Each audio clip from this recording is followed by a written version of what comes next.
વિદ્યાર્થી મિત્રો, પ્રકરણ 1 સંખ્યા પદ્ધતિ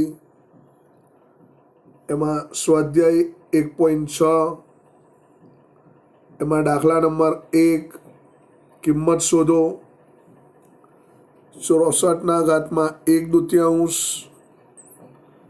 64 ના અવયવો પાડીએ તો 32 દુ 64, 16 દુ 32, 8 દુ 16, 4 દુ 8, 2 દુ 4, 1 દુ 2,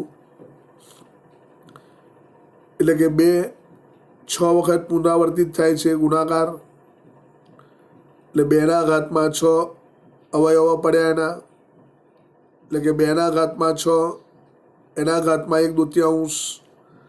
આપણે જાણીએ છીએ ઘાતાંકનો ઘાતાંક ગુણાકાર થાય, એટલે 2 ના ઘાતમાં 6 ગુણ્યા 1/2 છેદ ઉડે 2 તારી 6, એટલે 2 ના ઘાતમાં ઘન મળે, 2 ના ઘાતમાં 3, 2 નો ઘન એટલે કે 2 ગુણ્યા 2 ગુણ્યા 2, 8 મળે જવાબ. બીજો દાખલો 32 ના ઘાતમાં 1/5, 32 ના અવયવો પાડીએ 16 દુ 32, 8 દુ 16, 4 દુ 8, 2 દુ 4, 1 દુ 2, એટલે કે 2 5 વખત પુનરાવર્તિત થાય છે, એટલે 2 ના ઘાતમાં 5 32 ની જગ્યાએ આવે, ઘાતમાં 1/5. હવે ઘાતાંકનો ઘાતાંક ગુણાકાર બરાબર 2 ના ઘાતમાં 5 ગુણ્યા 1/5, 5 કેન્સલ થશે, 2 ના ઘાતમાં 1, આપણને જવાબ મળશે 2. ત્રીજો દાખલો 125 એના ઘાતમાં 1/3, 125 ના અવયવો પાડીએ 25 × 5 125, 5 × 5 25, 1 × 5, એટલે કે 5 3 વખત પુનરાવર્તિત થયા, એટલે કે 5 નો ઘન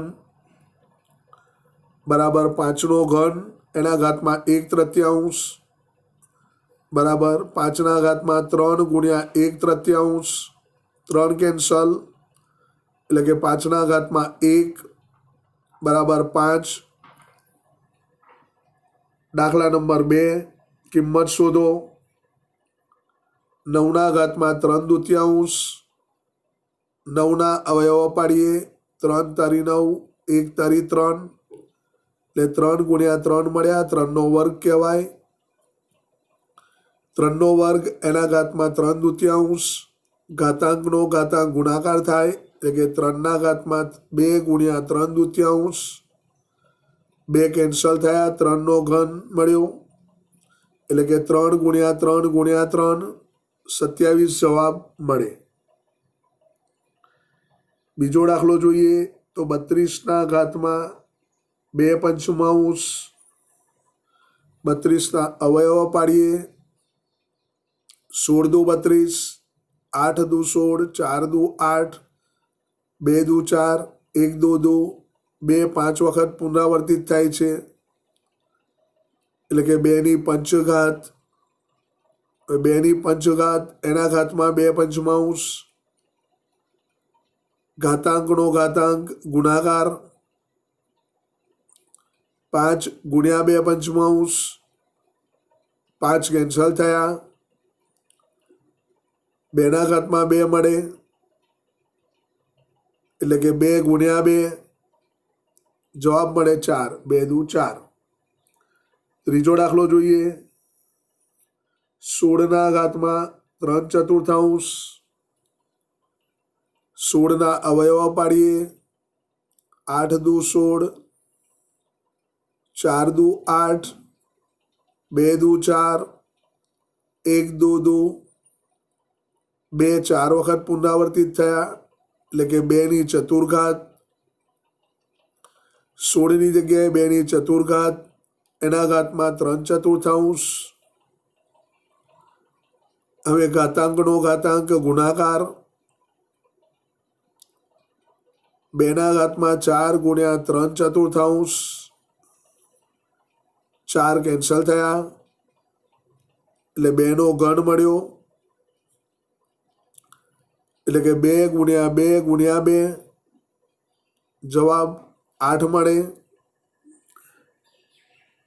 ચોથો દાખલો 125 એના ઘાતમાં -1/3 125ના અવયવો પાડીએ 25 પંચા 125 પાંચું 25 1 પાંચું 5 એટલે કે 5 3 વખત પુનરાવર્તિત થયા 5નો ઘન 125ની જગ્યાએ 5નો ઘન મૂકીએ 5નો ઘન એના ઘાતમાં -1/3 હવે ઘાતાંકનો ઘાતાંક ગુણાકાર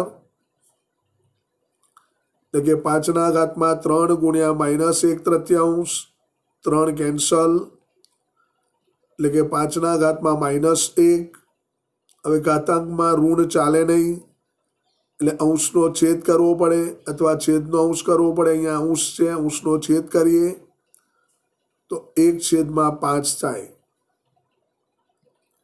દાખલા નંબર 3 સાદું રૂપ આપો એમાં પહેલો 2ના ઘાતમાં 2/3 ગુણ્યા 2ના ઘાતમાં 1/5 આધાર સરખો છે ઘાતાંક અલગ છે અને ગુણાકાર છે માટે ઘાતાંકનો સરવાળો થાય 2ના ઘાતમાં 2/3 પ્લસ 1/5 હવે 3 અને 5નો લસા 15 મળે એટલે 2ના ઘાતમાં 15 લસા લીધો 15 પહેલા પદ સાથે ગુણ્યા 15 ગુણ્યા 2/3 15 બીજા પદ સાથે ગુણ્યા એટલે કે 15 ગુણ્યા 1/5 છેદ ઉડાવીએ 3 પચા 15 એટલે 5 દુ 10 મળે 5 તરી 15 એટલે 3 મળે એટલે કે 2ના ઘાતમાં 10 પ્લસ 3 છેદમાં 15 એટલે કે 2ના ઘાતમાં 13/15 મળે આગળ બીજો દાખલો 1/3નો ઘન આખા કૌંસમાં 7 3ના ઘાતમાં 3 છેદમાં છે અને અંશમાં લાવીએ તો 3ના ઘાતમાં -3 થાય એના ઘાતમાં 7 એટલે કે 3 એના ઘાતમાં -3 ગુણ્યા 7 બરાબર 3ના ઘાતમાં -21 મળે ત્રીજો દાખલો 11ના ઘાતમાં 1/2 છેદમાં 11ના ઘાતમાં 1/4 આધાર સરખો છે અને ભાગાકાર છે એટલે ઘાતાંકની બાદબાકી થાય 11ના ઘાતમાં 1/2 માઇનસ 1/4 એટલે 11ના ઘાતમાં 2 અને 4નો લસા 4 આવે 4 વડે પહેલું પદ ગુણ્યું એટલે કે 4 ગુણ્યા 1/2 માઇનસ 4 ગુણ્યા 1/4 2 દુ 4 એટલે 2 માઇનસ 4 4 કેન્સલ 1/4 11ના ઘાતમાં 2 માઇનસ 1/4 એટલે આપણને મળ્યા 11ના ઘાતમાં 1/4 બેમાંથી 1 બાદ કર્યો 1/4 ચોથો દાખલો છે 7ના ઘાતમાં 1/2 ગુણ્યા 8ના ઘાતમાં 1/2 ઘાતાંક સરખો છે પણ આધાર અલગ અલગ છે માટે આધારનો ગુણાકાર થાય એટલે કે 7 ગુણ્યા 8 એના ઘાતમાં 1/2 7 8 56 એના ઘાતમાં 1/2 હવે વધારાના દાખલા જોઈશું એમાં પહેલો દાખલો છે જો x બરાબર 5 અને y બરાબર 2 હોય તો નીચેનાની કિંમત શોધો એમાં પહેલો દાખલો xના ઘાતમાં y પ્લસ yના ઘાતમાં 2 xની કિંમત 5 મૂકીએ yની કિંમત 2 મૂકીએ દાખલો છે આપણો xના ઘાતમાં y પ્લસ yના ઘાતમાં x xની જગ્યાએ 5 મૂક્યા yની જગ્યાએ 2 મૂક્યા બરાબર 5નો વર્ગ પ્લસ 2ની પંચઘાત 5નો વર્ગ 25 પ્લસ 2ની પંચઘાત એટલે 32 જવાબ મળે 57 આગળ દાખલા નંબર 3 xના ઘાતમાં a છેદમાં xના ઘાતમાં b કૌંસ પૂરો ઘાતમાં a પ્લસ b ગુણ્યા xના ઘાતમાં b છેદમાં xના ઘાતમાં c એના ઘાતમાં બી પ્લસ સી ગુણ્યા એક્સના ઘાતમાં સી છેદમાં એક્સના ઘાતમાં એ ઘાતમાં સી પ્લસ એ જવાબ લાવવાનો છે 1 સાબિત કરવાનું છે 1 જવાબ આવવો જોઈએ. તો ડાબી બાજુ લઈએ તો એમાં એક્સના ઘાતમાં એ છેદમાં એક્સના ઘાતમાં બી છે. આધાર સરખો છે, ઘાતાંકની બાદબાકી થાય એટલે કે એક્સના ઘાતમાં એ માઇનસ બી અને ઘાતમાં એ પ્લસ બી આપેલા છે એટલે કે એ માઇનસ બી અને એ પ્લસ બી ઘાતમાં આવે ગુણ્યા બેના ઘાતમાં 2 છે, બેના ઘાતમાં બી માઇનસ સી પહેલા કૌંસમાં અને બીજા કૌંસમાં બી પ્લસ સી ગુણ્યા બેના ઘાતમાં સી માઇનસ એ પહેલા કૌંસમાં અને બીજા કૌંસમાં સી પ્લસ એ. હવે આધાર 2 ઘાતમાં એકવાર માઇનસ એકવાર પ્લસ હોય એટલે કે એ માઇનસ બી અને એ પ્લસ બી છે એટલે કે પ્રથમ પદનો વર્ગ માઇનસ બીજા પદનો વર્ગ એ વર્ગ માઇનસ બી વર્ગ ગુણ્યા બેના ઘાતમાં બી વર્ગ માઇનસ સી વર્ગ ગુણ્યા બેના ઘાતમાં સી વર્ગ માઇનસ એ વર્ગ. હવે દરેકમાં આધાર સરખો છે 2 અને ગુણાકાર છે એટલે ઘાતાંકનો સરવાળો થાય એટલે બેના ઘાતમાં એ વર્ગ માઇનસ બી વર્ગ પ્લસ બી વર્ગ માઇનસ સી વર્ગ પ્લસ સી વર્ગ માઇનસ એ વર્ગ. બધા જ પદ રદ થશે, કેન્સલ થશે એટલે કે બેના ઘાતમાં 0 મળશે એટલે આપણો જવાબ 1 મળ્યો. 1 આપણને જમણી બાજુ આપેલી છે. આગળનો દાખલો જોઈએ 0.35 એમાં 5ની ઉપર 12ની નિશાની છે એનું પી છેદમાં ક્યુ સ્વરૂપ શોધવાનું છે. x બરાબર 0.35 5ની ઉપર 12 5 પુનરાવર્તિત થાય છે એનો અર્થ માટે x બરાબર 0.3555 ડેશ ડેશ ડેશ. આપ જોઈ શકો છો 5ની ઉપર 12ની નિશાની છે એટલે કે એક અંકની ઉપર 12ની નિશાની છે એટલે 10 વડે ગુણવાના બંને બાજુ 10 વડે ગુણીએ તો 10x બરાબર 0.3555 ગુણ્યા 10. ડાબી તરફ 10x બરાબર જમણી તરફ 1 દશાંશ પાછળ જવું પડે એટલે કે 3.555 મળે. હવે બંને બાજુ x બાદબાકી કરતા xની બાદબાકી કરવાની બંને બાજુ એટલે કે 10x માઇનસ x બરાબર 3.555 માઇનસ x એટલે કે 9x બરાબર 3.555 માઇનસ 0.3555 બાદબાકી કરી તો જવાબ મળ્યો 9x બરાબર 3.2 એટલે 9x બરાબર 3.2 મળ્યા. 3.2 દશાંશ x બરાબર 32 છેદમાં 10 ગુણ્યા 9 3.2 એનું દશાંશ ચિહ્ન કાઢીએ તો 32 છેદમાં 10 માટે x બરાબર 32 છેદમાં 90 થયા. 32 એટલે 16 દુ 32 અને 45 દુ 90 બે કેન્સલ એટલે જવાબ મળ્યો x બરાબર 16 છેદમાં 45. ચોથો દાખલો જોઈએ 3.123 સહસ્ત્રાંશ એમાં 2 અને 3 23 ઉપર 12ની નિશાની છે એનું પીક્યુ સ્વરૂપમાં લખો તો 23 પુનરાવર્તિત થાય છે.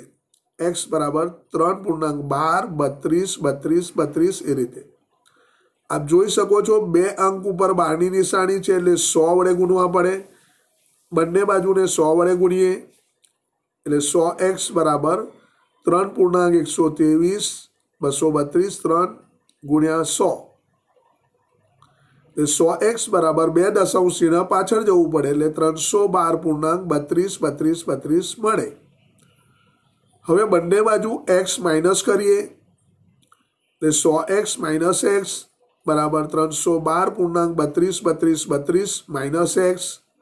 એક્સની કિંમત 3.12 માઇનસ કરવાના છે એ માઇનસ કરીશું તો 309.2 મળશે. એટલે કે આપણને 99x બરાબર 309.2 મળ્યા.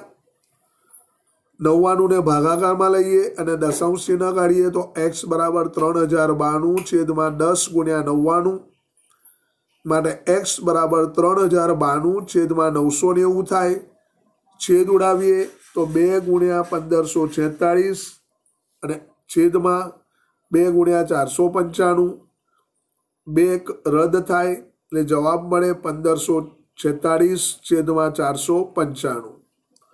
પાંચમો દાખલો છે વર્ગમૂળમાં 3 પ્લસ વર્ગમૂળમાં 2 એક કૌંસમાં, બીજા કૌંસમાં વર્ગમૂળમાં 3 માઇનસ વર્ગમૂળમાં 2 કિંમત શોધો. આપ જોઈ શકો છો પહેલું પદ સરખું, બીજું પદ સરખું, એકવાર પ્લસ એકવાર માઇનસ. એનો અર્થ એ થાય કે પ્રથમ પદનો વર્ગ માઇનસ બીજા પદનો વર્ગ, પ્રથમ પદ વર્ગમૂળમાં 3 એનો વર્ગ માઇનસ બીજું પદ વર્ગમૂળમાં 2 એનો વર્ગ, એટલે કે 3 માઇનસ 2 આપણને 1 જવાબ મળે. હવે છઠ્ઠો દાખલો 6 વર્ગમૂળમાં 20 ભાગ્યા 2 વર્ગમૂળમાં 5 કિંમત શોધો. 6 વર્ગમૂળમાં 20 ભાગ્યા 2 વર્ગમૂળમાં 5 કર્યા તો 2 તરી 6 એટલે 3 મળ્યા. 20ના ભાગ પાડ્યા, વર્ગમૂળમાં 5 ચોક 20, 5 ગુણ્યા 4 આવ્યા, છેદમાં વર્ગમૂળમાં 5, અંશમાં 3 વર્ગમૂળમાં 5 અને વર્ગમૂળમાં 4 અલગ મૂક્યા, છેદમાં વર્ગમૂળમાં 5, વર્ગમૂળમાં 5 કેન્સલ થયા એટલે જવાબ મળ્યો 3 વર્ગમૂળમાં 4, 4નું વર્ગમૂળ 2 થાય એટલે 3 ગુણ્યા 2 બરાબર જવાબ 6 મળ્યો. તો આ રીતે આ પ્રકરણ આપણું પૂર્ણ થાય છે. યુનિટ ટેસ્ટ આવી રહ્યો છે, એની તૈયારી બરાબર કરવી, જેમાં ખાલી જગ્યા, ખરા ખોટા, જોડકા, વિકલ્પ, ટૂંક જવાબી પ્રશ્નો એટલે કે એક વાક્ય કે એક શબ્દના જવાબ એવા પ્રશ્નો પૂછાશે. 20 માર્કનો યુનિટ ટેસ્ટ રહેશે. એમાં પ્રકરણ 1 અને પ્રકરણ 2 માંથી પૂછવામાં આવશે, જેથી આપ તૈયારી કરતા રહેશો. 1 તારીખથી યુનિટ ટેસ્ટ શરૂ થશે. જય શ્રી કૃષ્ણ.